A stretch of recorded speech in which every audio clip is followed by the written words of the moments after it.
let's talk a little bit about ING's positioning of itself as a disruptor, right, in sort of the traditional banking system. So the banking industry in Canada obviously is very concentrated. There are a lot of barriers to entry for new players coming into the market. But ING and then later Tangerine embraced itself with this challenger mindset.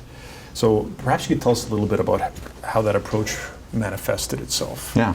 I'm happy in the CIBC room here to explain that to you. Hey, look, this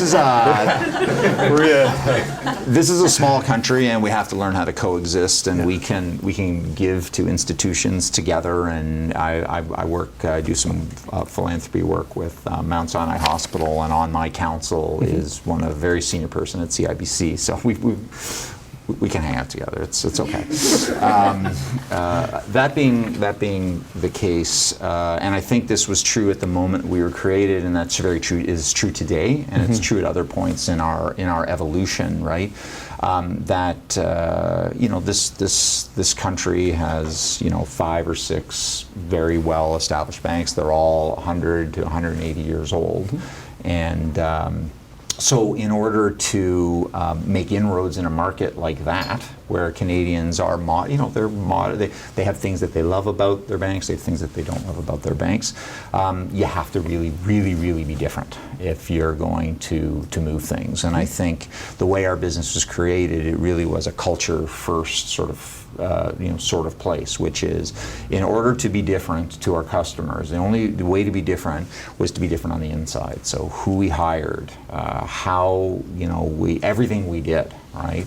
Well, maybe I'll back up a little bit and talk a little bit about brand, right? Because brand is different. People have different definitions of brand, but certainly our view of brand that we've always had is brand is whatever your customers tell you.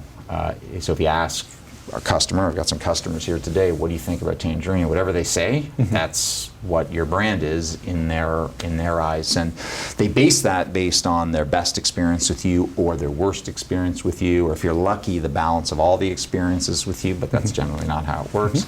So the way to have a great brand is by delivering on your promises every day with every interaction, whether it's marketing, whether it's the product is what you said it is, whether if there's a problem, how I handle it.